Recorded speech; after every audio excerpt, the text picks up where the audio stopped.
time using that patience to try and figure out what their best option is. Couple pass options on the right, and they're going to. I think that's a reset. Oh, really? Actually, Carleton overloading the left-hand It side might of have the been field. on Two that passes point. there, and Okay, now you gotta make. to try and figure out what their best option is. Yeah, Couple both pass feet over options the on line. and they're That is a reset. Oh, really? Not Actually, looking at Carleton that. overloading At the that point, left-hand side Madison of the has field. to Two pick passes someone there, and and just go both for it. beaters.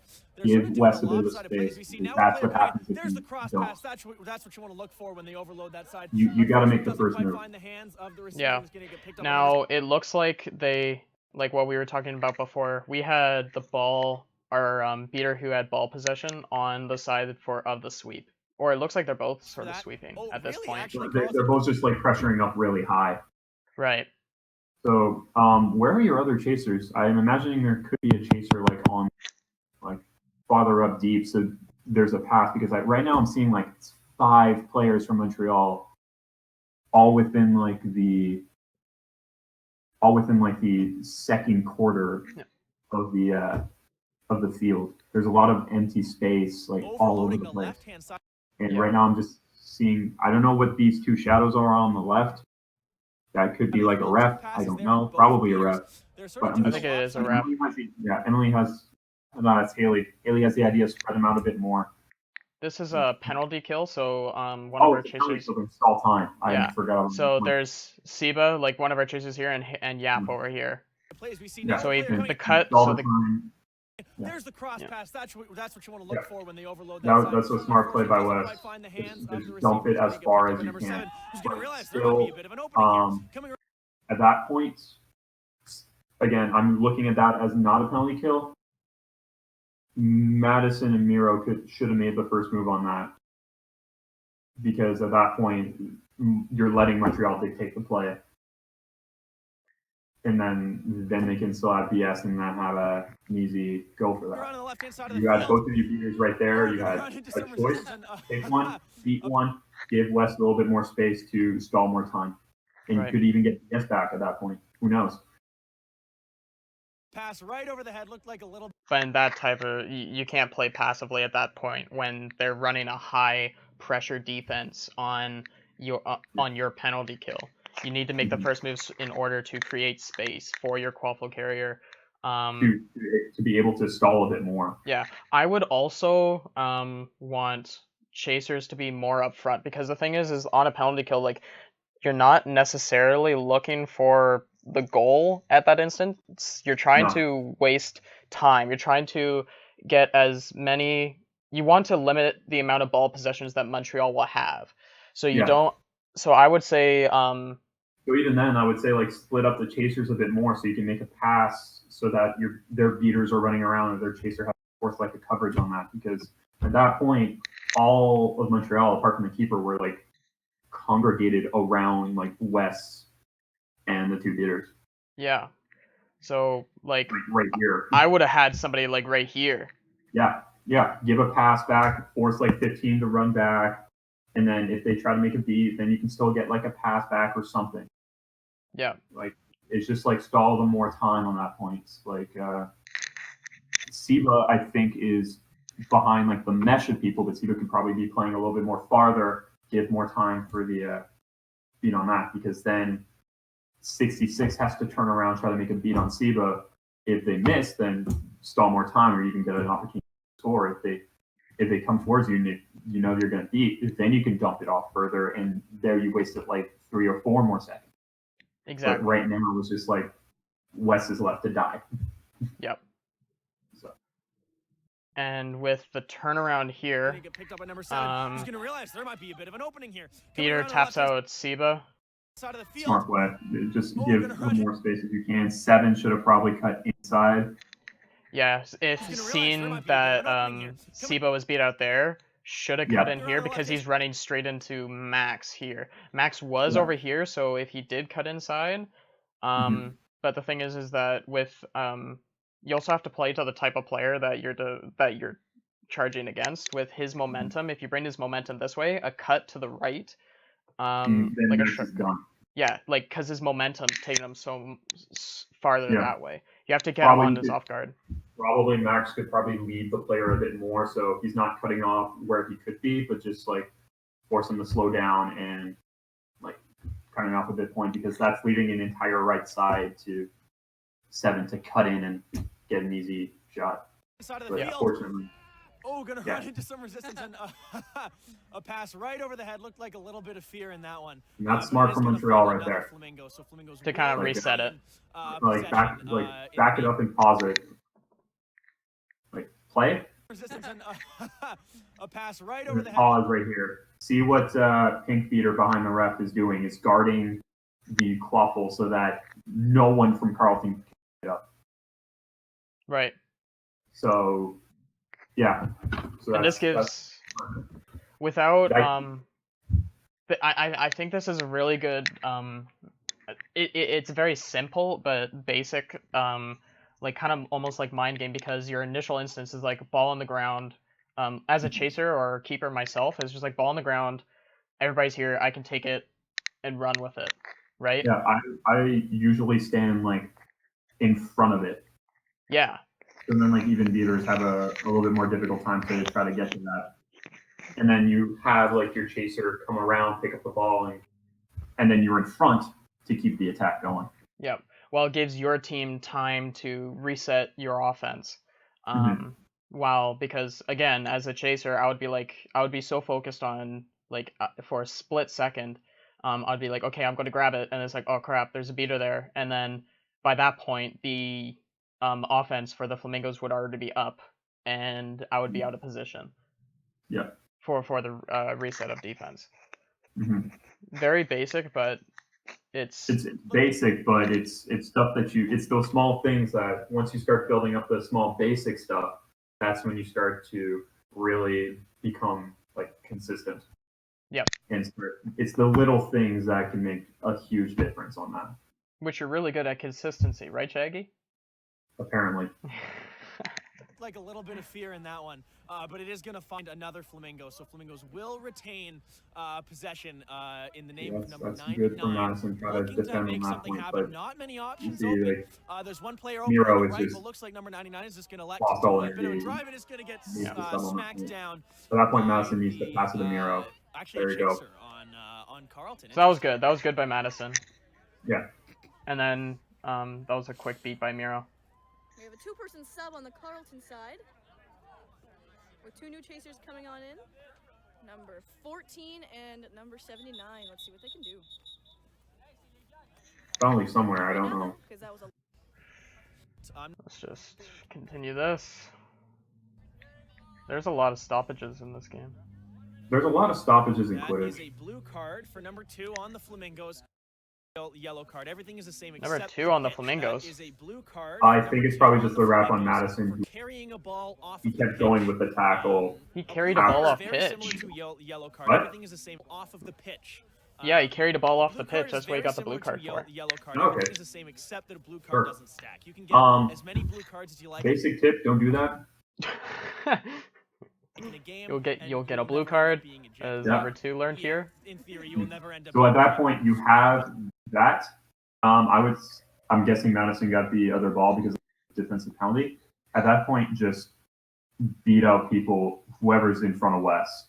Yep. And just go while the other chasers can't just like stand idly by, get by like those short hoops in case Wes gets wrapped up or he needs some opposition so he can make a quick dish and then to like Haley or Emily Nathel or anyone catch, dunk, done. But let's see what they do. To be out for 1 minute or until their team is scored on. And the thing with this is a beater penalty. And the issue with beater penalties is keep going. Why are we stopping? Beat all of them. Wow, for the time that your beater is in the penalty box, you cannot hold. And that's what happens. So in this instance, who do you think slows down first? For 1 minute or until their team is scored on. And so we got a Madison gets the beat on the point chaser. Madison goes. And then, like, Madison and Miro just still have to keep going, and then Wes has to see that and go behind them. So I think it's just because of Miro and Madison, like, they got the first beat, they got a little bit of penetration, and then they stopped. You just have to keep going. Just create chaos. Just go. They're down 1 beater. Take advantage of it.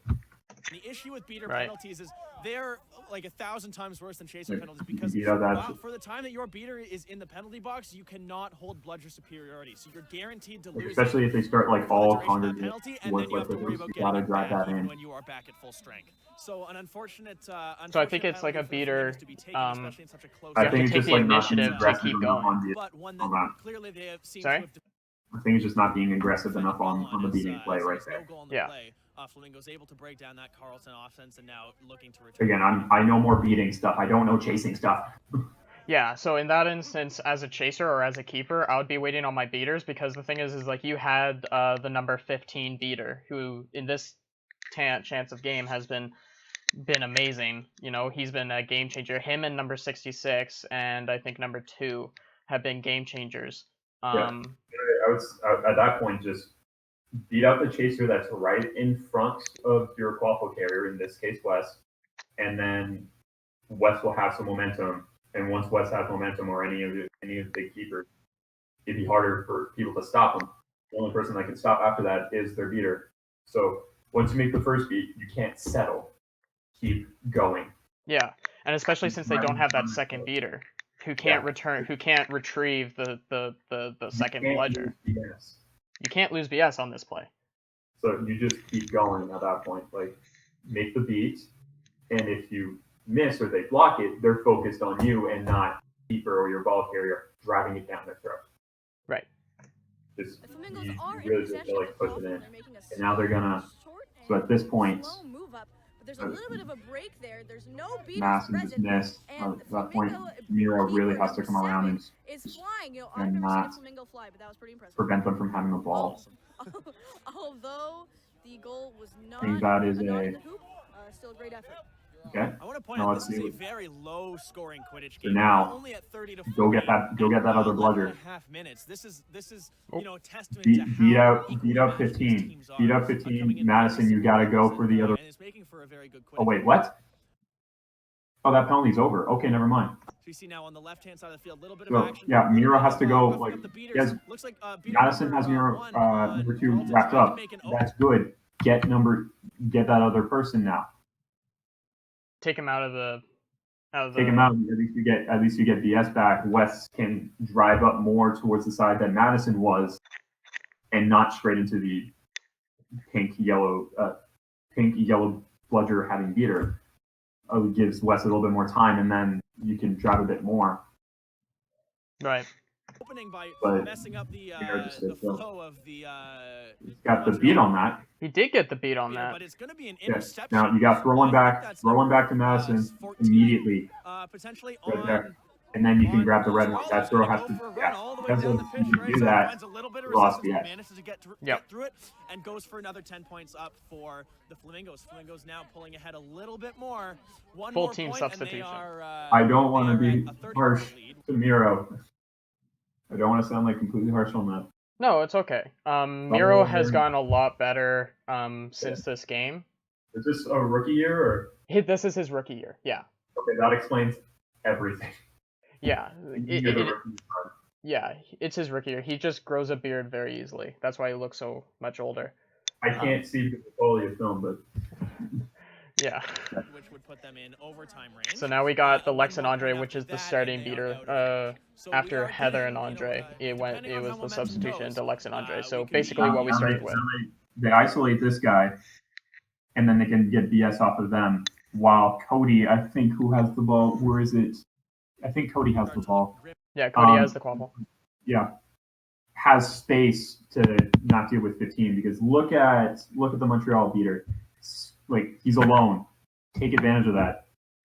Yep. Yeah, because 15's like all the way over there. For Carleton, but of course we can't say anything yet. And then you pick up this ball, or they just miss.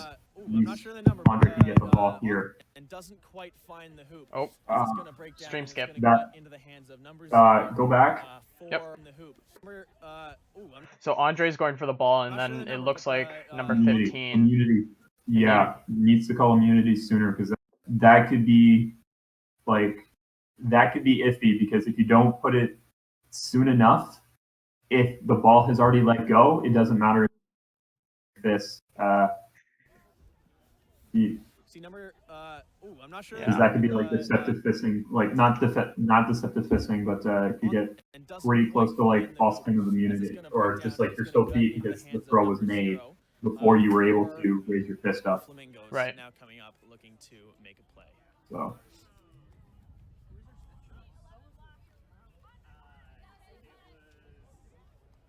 Good switch by Emily Naftel to point defender. As soon as crossing half, gonna put the wheels on. What a bit of deception there. I think in that type of instance, she stepped up, but she went flat foot. Like she goes flat foot right here. Yeah. On this instance, Cody's also kind of right behind, but he's directly straight in line with her. Yeah. So if you just cut down one side, you're cutting both of them essentially. Because that's what he does. It's almost like his second chaser. The chaser right here is almost setting a pick on Emily. So I think Cody just needs to shift over a little bit more as soon as he sees this. Yeah, he's setting a little bit of a pick on Emily. Just enough. Yeah, he's not even like really even trying. He's just there, which is enough for him to get around both of them and then come in for the shot. Yeah, because they were both on the right side there and the left side open, or the far side open. I can't tell. And then putting the wheels on as soon as they cross, and it looks like that. I couldn't really tell about the beater play on that one because that was just like off clip the entire time. So yeah, there's not much we can really tell from that. Yeah, back into gameplay. Carleton. Looks like BF for Flamingos. Yeah. You just have to slow it down a bit. Okay, there, 66. Go, go, go, go. Lex has to go for 66 now. Neutralize one of the chasers, coming in, attacking from behind, finding a lot of resistance from number 42. That worked out too.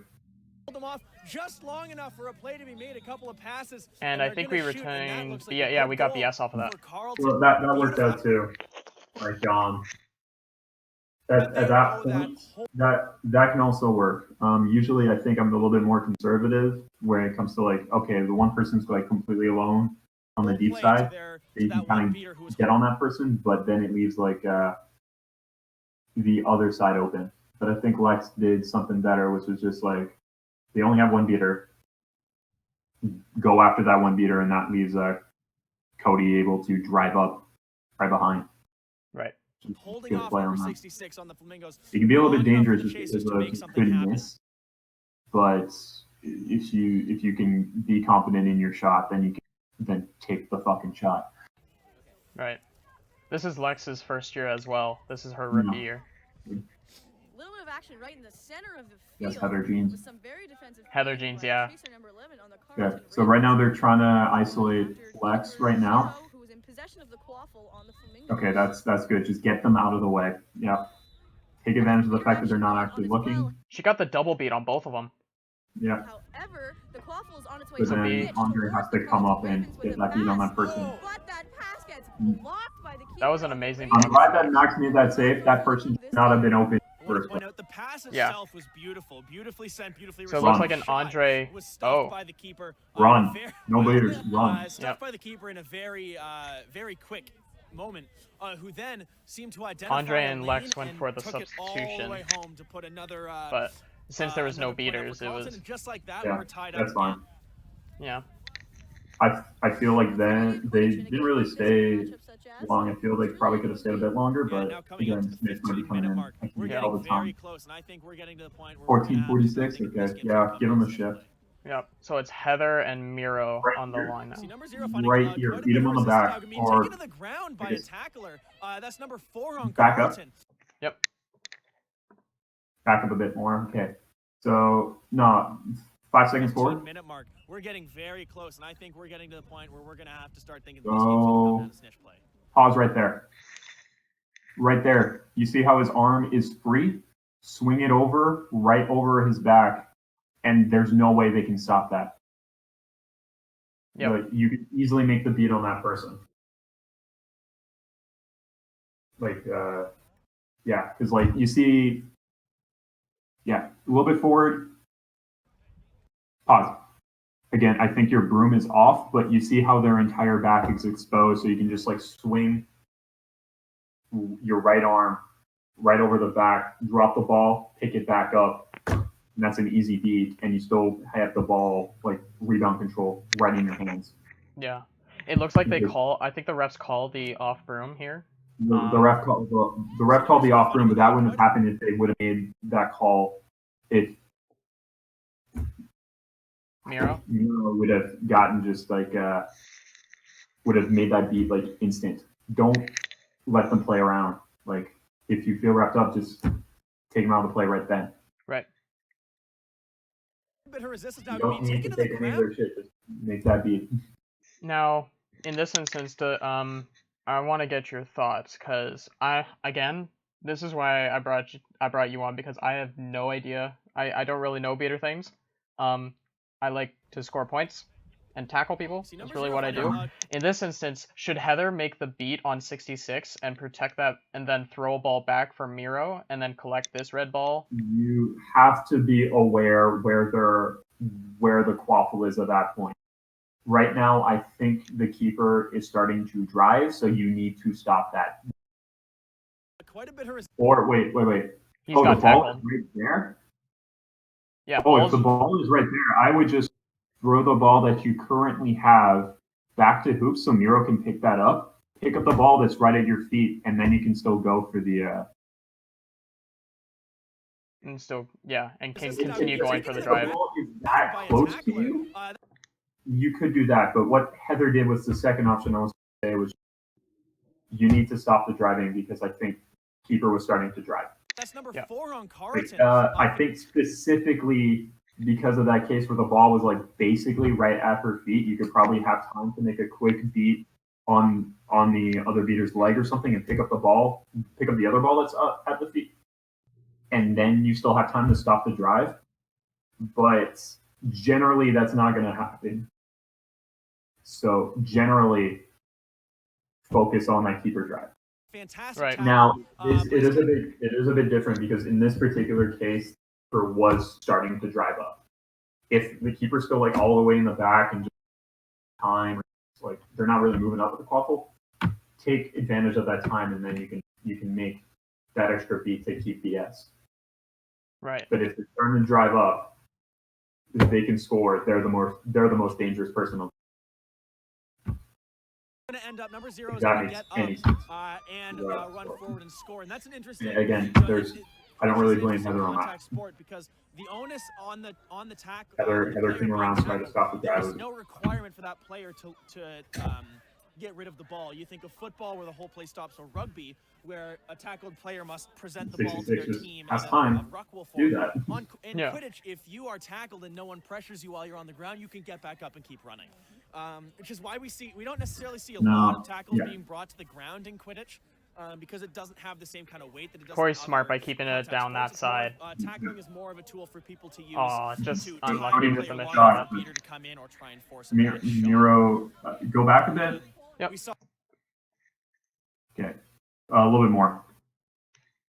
See, I think Miro was keeping an eye out for 6. Heather kept going straight up for number 3. Yep. Quidditch. Yeah, that's good. And then Cody recognizes that, goes. I would say Miro still has to cover 66 for making that pass. Still try to cut off any beat that comes in across. Right. You see, like, Miro just like kind of like walks and just like, there's nothing I can do. But as a beater, there's always something you can do. Citizenship award. Back up a bit. Back together. The East Region. A little bit more. Shot. More. Tackled, and you see a lot of tackles being But brought you to see, the like, ground in 66 Quidditch, is gonna cut across. kind of weight that it does in other contact sports. It's more of Yeah. Need to keep running with him. You need to keep running with them, so in case like the have a block it, or you're there in case they miss or they blocks off to pick up the ball and run the fuck away. Right. tackling is more of a tool for people to use. But because to if time you a do player nothing, long enough for Beater to come in or try and force a bad nothing. shot. But again, that might be just We saw tired. just in that play number 22 again, going in, trying to make a long shot. Not quite Once the finding it. season starts up, probably come into a practice and Number 26 gets the East Regional Citizenship Award, putting the At hoops least back it's 50-50. together. The goal Yeah, ref now coming which is in as the goal ref pretty is good. trying to I chase think after the ball. this Goal is a ref now really coming good in game and to fixing have it. you on because But, I think we the see beater, Flamingos now, number 0 coming up the beater to the play is center really line. what is A making little this bit of game organization difficult. coming from Carleton as we see a Yeah, quick see, break that's the number 1.5 66. I'm talking about. Number Yep. zero's gonna break a tackle, gonna break one, gonna spin Does out of it the second again. one. Oh, not quite. I like the Good luck, arm grab shot that is Cody gonna does get there. blocked by number Again, I was looking at Heather. Oh, yeah, sorry, we were looking at two completely different things. Okay. But I want to see what you. I will look at Cody. Okay, well, I was going to say we look at Heather because I want Okay, to see all right, what let's look at Heather. Let's look at Heather. Like, that's the smart beating play on that point. I would say Heather right can make the quick beats on the person because, like, if you let them wrap around, then you're going to lose more time, and that person's still around to give you help. Right. Like, either you back it up and get a bit again. Yep. Second one. Oh, not A little bit more, just before she gets hit. Oh, yep. So right there, again, she's driving the leg. She's trying to break the tackle, but you can't break the tackle. You can't make a good throw when you're like being dragged down. So you got to make that beat, or even back it up a bit more. Yep. And pause it right before she gets hit. Pause. Like pause right, like a couple of frames more. Like right here, you see, just before it, but you see how he had his left arm extended to make the hit? Yeah. Right here, that's when you can basically cut to, like, the right, cut into, like, the side that he has his arm extended to, like, completely run around, because if he just gets, like, his wrist on you, you can easily break that instead of, like, the whole arm, and then you get hugged and then die. But so, like, cut towards the side, they have their arm extended just before, and their momentum is going to lead them completely past you while you run around and break up that play. So Heather tries to do that, but I think she does it a bit too late, and then she still gets wrapped up and tackled. It looks like she takes a step back as well, not just laterally. She takes I think that step back might be from the tackle. I'm not exactly sure. That's fair, but, yeah. Yeah. But, yeah, and then she gets wrapped up. So she's able to get back up, but if he's still, like, getting that much problems, you need to, like, get up. So Miro here, he got beat. He either has to call for, like, the ball from Heather, like, ASAP, passing the ball so I can get number 0 that's driving up, or start running for, like, this red ball. But I think here you have to, like, call for the ball. Defense is important. Stop the drive. Yep. But I also like what Pink Guy is doing.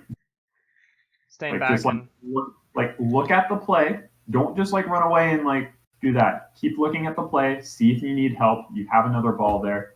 I mean, even then, Pink Guy could probably run up and start beating up people. Beating people, not beat up people. That's the right term. Just start beating people, because that red ball is not going anywhere. Heather's being tackled. Miro's trying to figure out, like, he's trying to tag back up. Pink Guy has time to start creating some chaos, and then can come back, and they still have the S. right. If you feel like you're standing still as a beater, realize that you could be doing something. Beaters should never be standing still. Beaters should always, like, be on the run doing something, thinking 5 moves ahead. Right. This is actually a perfect point to stop where Cody is. A lot of things that rookies don't necessarily think is the arm grab. So what the arm grab is see how number 0 has so it looks like Cody had set himself ready for the tackle, and then 0 cut on him to his tackle arm side. Which is still lucky on his point. So when you see he's coming up, Looking at Cody. Yep, he comes out and number 0, he realizes that Cody was a little bit flat-footed back here just for a split second, and he cuts for the inside. I like how Cody's, like, still taking a big step to help, like, at least gather some momentum, even if he was caught flat-footed. Oh yeah. A little bit, to take a big step and still, like, be ready for a hit to get some momentum to stop him with his left arm. Oh yeah, this is what I'm saying. So it was the read by both. Cody being slightly flat-footed just for a split second, Zero realizing it, but then Cody taking this large step forward, and look at his left arm, and then what arm he holds him with. So he tries to get the initial wrap, but he starts to spin out of it. But then Cody, see that left hand right here? That could be a re-engage. It could be a re-engage, but the thing is that if you wrap your hand around and it's on the front part of their bicep, it's still from the front. And the thing is that he's got his hand on the broom arm, and the broom arm like it's stationary; it doesn't really move. So what he's going to do is he's going to slow him from that drive. He pulls him back and gets him off balance, so that this throw is a little bit offset. But I feel that's more what the spin did. Like, put his left leg up, left arm, was able to slow him down, push him away, so he's able to get a better position on him. So yeah, I really like that, because the thing is not a lot of people utilize the broom arm grab near as much, but Cody did a really good job there on getting the arm grab. By number 21, Wes Mackey. Amazing keeper. He did really well there defensively. Carleton. Not much gets past Wes.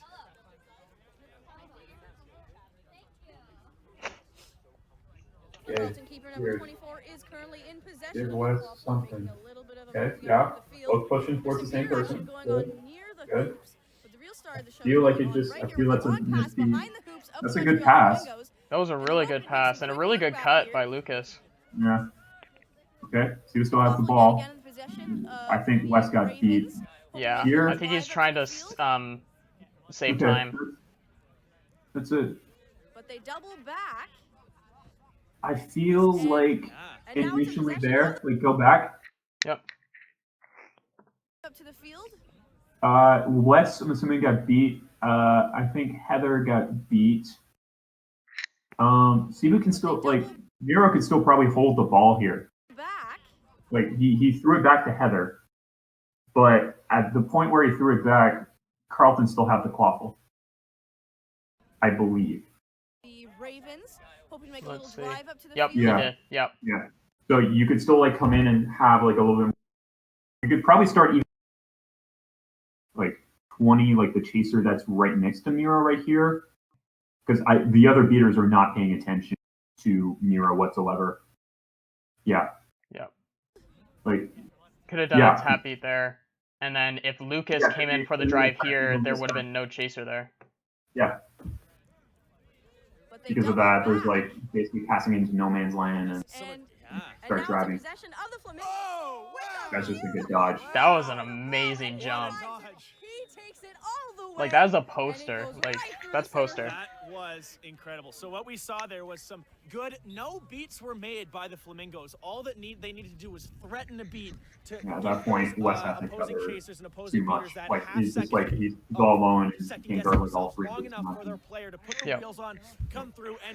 Beater switch to Andre and Madison. That was a high beat. So it's within range right now? Yes, it's within range. Like, I'm trying to base it off the scoreboard in the back and not what is here, because I feel that's not the actual score. Yeah, it's 50-70 for Flamingos. So here, both beaters on snitch. Very much so. Like, here, take advantage of your time to try to get DS back and hold on to it. Now you have to go on snitch immediately. Yep. Madison could have made the tap beat on the seeker. On this point, you have to go both on snitch. And this keeper just doesn't stop. Oh, no goal. No goal. You see how their Montreal beaters are just around the seeker, not really letting time to make any moves on that. Yeah. Always follow your passes, even if it's Emery's probably going to get deep in enemy territory. No, just keeping it away. There's a chance that you can recover, you know, and it comes down to cardio. Andre goes to get the ball. Smart. Go. This is your time. The other beater all the way away. What looked like an easy goal for Carleton. Yeah.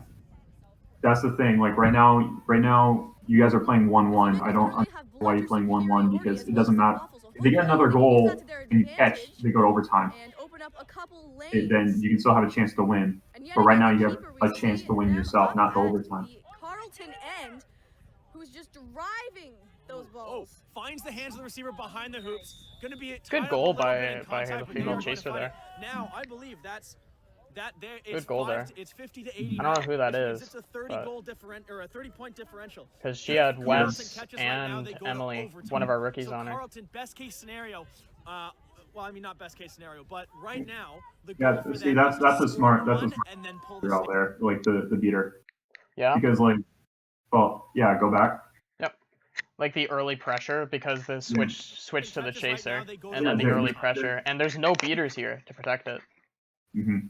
Well, I feel it's a little bit too aggressive because if you had a chaser behind pick up that ball, then it'd be a really smart play. But actually, I think there's Lex right there. No, I mean if from Montreal side.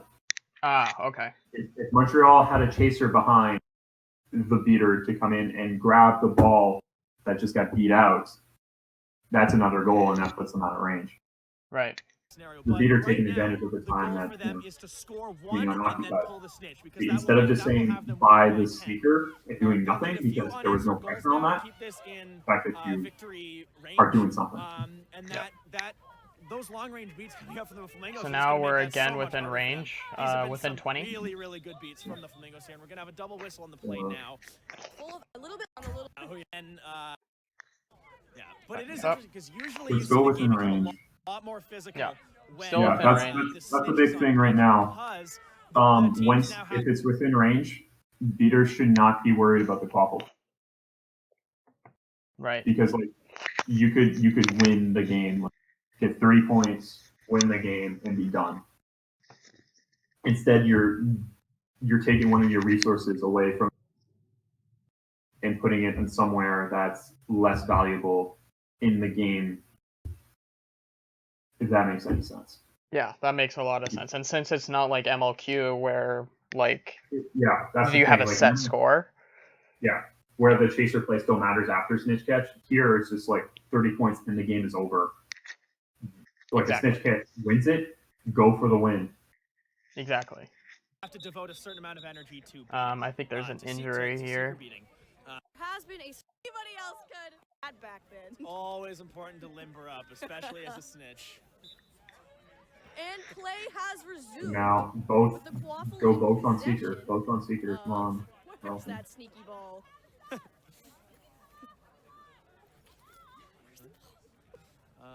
Quaffle. We see Quaffle. Okay, yeah, that's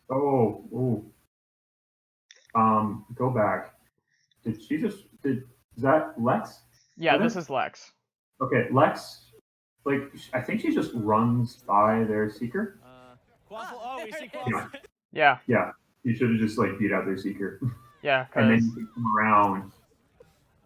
And then you can come around and get the other beater there. Because he's not even focused. He's kind of focusing on Heather over here. So. So either just get the seeker or get the non-focused. In the Flamingo zone, right. You always passed out to the Ravens. Not only not going to find receivers where your partners and stuff, but also where the other. As we see, the snitch still has not been caught. On pitch now for 2.5 minutes. That's just a good touch. So at least Carleton right now is both teams, nobody's going together. They're not going just pause it so I'm not missing anything else while I explain this. Some teams I've seen or even been on usually get trapped in a single beater goes in, gets beat. While they're coming back, the other beater comes in, gets beat, comes back. Then the seeker goes in, gets beat. It's like a cycle of one person going in at a time and then exhausted. You're basically just doing suicides. Yeah. Which no one wants to do ever. So what you should do at that point, if you don't see a point of you going in by yourself, wait for both your other beater partner and your seeker to go in together. Especially when it's you only have because if you only have one bludger, you really can't do anything against two beaters who are focused solely on you and the seeker who you're trying to get to. Right. So once you have like your other beater partner, even if they don't have the ball, at least they're there to pick up a rebound of either of your throw or their throw. And all the chaos that's there, maybe Emmeline Apple comes in around and gets a quick catch because you got the beater's attention. That's actually how we won. If you look back at the gold medal winning catch that Christos did, because like I kind of drew Zach, the other beater, like towards me, while Christos ran completely around and pulled. Right. So it's just like you have to go like all together, and in that chaos, you're giving your seeker a chance to catch. And if you get a chance to win, is better than no chance to win. Fabulous. Thank you. That I can't really even add anything to that, just because I have no idea about the beater play on that. I kind of sorry. I've been told I'm good at seeker beatings. Yes. Yeah. You are. I think you're one of the best at seeker beating. Just from watching you play. No, like when I saw you with otters, your seeker beating is absolutely incredible. Just because of your IQ on the play, and I think the beaters have to be the smartest players on the pitch, or one of the smartest players on the pitch. It comes with experience and building upon the basics. Right now, it's just the basics of going up, like all together at that point. So that's the biggest thing I got for Carleton. Now I'm going to look for Montreal to see if I can build on some of those more advanced stuff that I would do in that particular situation to lead to more discombobulation of Carleton beaters.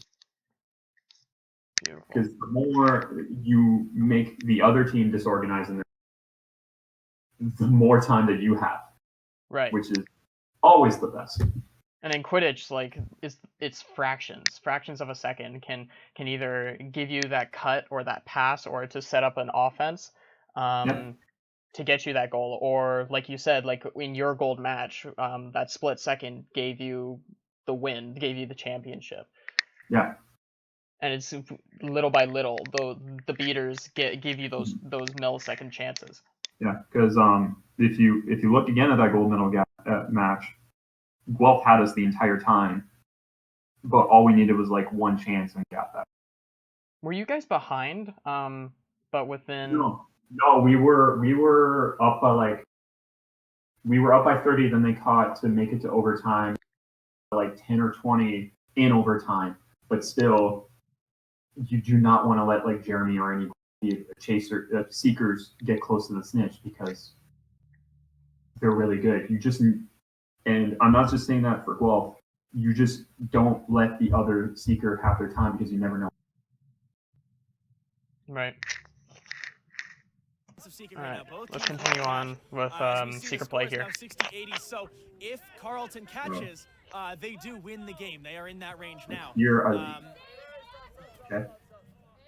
That's just got hit in the head. Yeah, take the beat on that person. Yeah. Fine. Quaffle drive down to the back of the hoops. It's hard to say. Is it an injury or a possession of... No, keep going. Oh, okay. Carleton Ravens, who makes a long pass up to chaser number 14. That was a great pass. Mm-hmm. But just needed to get the two hands on it rather than the one hand. Unfortunately for the Flamingos, yeah. I think in that type of instance, if I can just interject here, yeah, go ahead. On a pass like that, I think she had the right idea of a slap down. I think if you're doing a slap sort of thing, it has to be so far out of your reach that you have. It's kind of hard to explain. It's got to be farther out than this. With this, if you just waited until it if you see her momentum, she slaps it down with her right hand. If she waited until the ball fell into her left hand, you can see that it would just fall into the pocket of her elbow. Like, that is a perfectly placed pass for the momentum. If she just let it go and she ran into it, she would have caught it with her left arm and could have just cradled it with 2 hands. Again, this is going to be hard for me to describe, but instead of just like a slap down, you can also probably just like tap it up to slow it down from going like farther away, but like tapping it. Yeah, tapping it forward and up. If you had to use your right hand, I would say to not use the right hand in this instance and try to either cradle it or do the tap up if you had to use your right hand. Yeah. Pass up to chaser number 14, who's hoping to drive the... This is her rookie season as well. Her name is Emily. She made it onto the main line this year.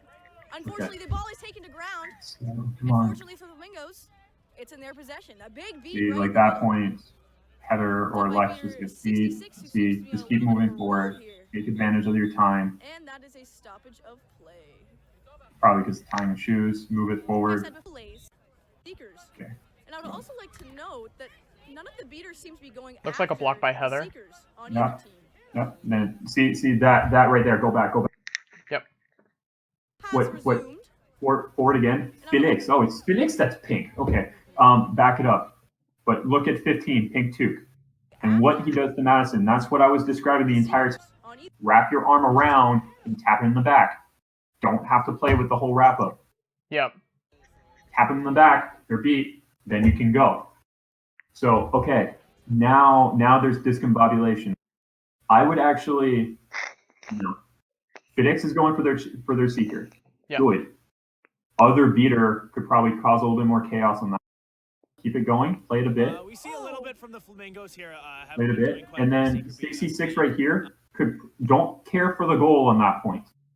Don't 66 should not be going for quaffle because you're up. It's still within range. Is it?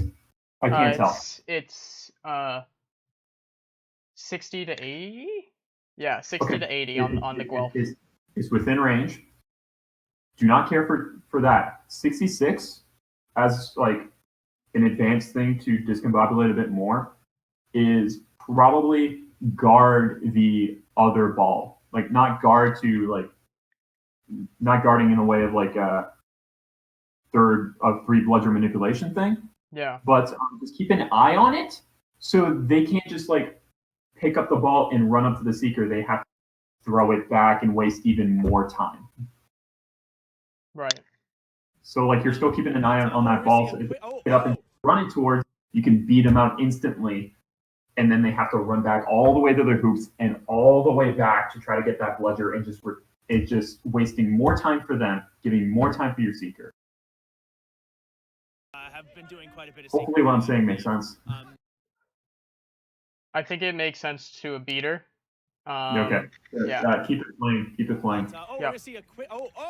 Very nice centering pass. See what I was talking about, the slap. You want to use the hand like that's if the pass is coming from the right, you want to slap it down with your left. If the pass is coming from your left, you slap it down with the right, because when you slap it, if you slap it with the hand that the pass is coming from, it's almost like you're slapping it away. Yeah. While if you slap it with the opposite hand, you're slapping it down. It's kind of like when you're doing a cross in basketball. You're like slapping it to your chest instead of slapping it away. Yeah. We're gonna see a quick. So see, he uses the right hand to slap it down, nice bounce pass, boom. It's like a basketball dribble. That was a beautiful run. So like here, like pause it. Look at where 66 is, yellow bludger, all the way to the left. Yep. Look at where Heather or Lex is. I can't tell with the red bludger behind the center. Oh, I think that's Heather right here. Okay. What I was saying was essentially, instead of going for like that quaffle play, because it doesn't matter if the score is 10 or 20, if you catch it, you win. What you could do is stall Heather more time and make her throw it back from like all the way there, beat her out. If you make a beat on Heather while she's like walking back with the ball, then she has to drop her ball all the way behind your own hoops. And then her partner has to run all the way to behind your own hoops, grab that ball, and run all the way to the seeker flip. And that gives you like 6-7 seconds. Parallel with instead, she like throws it back and gets more time. At that point, you can probably make the beat on the person that just received the ball. Like you can make the beat on Madison right there. Yeah. Just you're just adding more chaos. You're just making your life much more difficult. And at that point, you can probably make a beat on Heather because Heather has no like defense to help her out. So to get your mindset on Seeker play, because It's arguably easier to show it. It's a lot easier to show it. Yeah, obviously. In your mindset, are you just consistently looking for okay, how should I phrase this? You're consistently looking for chaos is what I'm getting from this. So there's not a really set structure to how you do things. I'm looking for how I can disjoint them the most that like you remember like if they all attack all the time, then it's a little bit harder. It's easier for them to go in. But if I look for ways that I can make them like do suicides, like just run constantly in circles and never get like group up and go together, if I can keep them just like cycling through, it makes my life easier. It makes our seekers' lives easier. It makes their lives a living hell. Okay, so you're trying to wear down their energy while conserving yours and being efficient with it. Yeah, I'm being efficient while looking at how I can keep them separated, keep the other teams like seeker team separated and disjointed. That's fabulous. That's fantastic. Yeah, I could like if we were to look at the semifinals between us and Valhalla, how I was like basically directing my partner myself to give more time and make their lives different. Yeah, I think that just kind of like that can be another time, but let's finish off this. Yeah, let's finish this off this. By Carleton Beater, who then rebounded it. That looked more like a tackle than an attempt at catching. Yes. But you know, sometimes it happens. No, man. I don't know if that hit Madison. You see now at number 7, running right along the midline, looking to make something happen. There's not a lot of support around. Gonna have to offload that ball. At that point, like Heather's by herself. You have another beater with you. You can probably direct one beater to go after Emily right here. Get their seeker out of the way and delay catching 8 seconds for her to run all the way there and all the way back. And if Heather comes in and tries to defend that, you have another beater to hit Heather because Madison is subbing off and doesn't have time to defend that. Right, while trying to make them run. But just being traced a little bit by the Carleton squad. Where's now looking Madison? Oh, she went for the sub. Yeah. So now 66 beat out Heather. Instead of going after the ball that he just threw and it bounced like off crate, just pick up the one that's right at her feet that she dropped. Which he does, yep. Right there, and then go. And you see now, Heather has to go all the way over there and run all the way back. See, it's just delaying the most amount of time. That's a smart play. Yeah, that's right. And if you look at that, he didn't lose a single set of time on snitch. No. He didn't. Like he picked up the ball there and he just stands, looks around. He didn't spend any time off of snitch. And then you have time. Make your beater partner come after Heather to make her throw it from farther. Right. Instead of like letting her walk all the way up and be in the play. The game is now at 23, almost 23 minutes. Now the other ball's there. You can probably try to find a random seeker, a random person, throw it at them, pick up that yellow ball. I've definitely seen games twice. Again, if you have time with this Darren, I can show you this after, but this is for Carleton's group, so we'll talk about that. He caught it. Yep. And I think this was a good catch, yeah. Yeah, good catch. Good. Awesome. Thank you. That's what I don't do much chaser stuff, but that's kind of like my mindset for beating, and it works, I guess. So that was really helpful.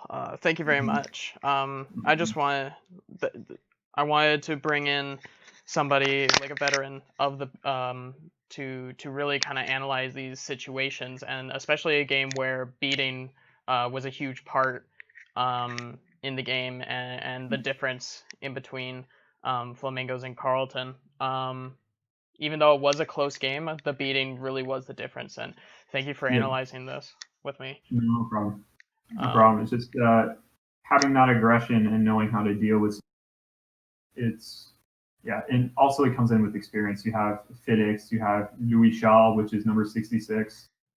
from Flamingos. You have a bunch of people that have played MLQ and have been around the sport for a while, so it is tough to deal with that. So I think with the experience and getting those reps in and having using this as a learning tool, clearly you can always just go on the up and up. Awesome. Well, thank you so much for joining us today and analyzing this with me. Hopefully, maybe one time, like maybe we can at another point in time, we can take a look at your videos, and then you can explain us what you're thinking while showing us exactly what you're doing and your thought process. But, all right. Try awesome. that. So Again, keep in mind I'm not perfect, but use that with a grain of salt. Always, if you can't, like, if you don't tackle, you don't need to tackle. If you like, play to your own strengths. I think that's probably one of the biggest things I can say. So, yeah. awesome. Well, I'm going to end the recording here.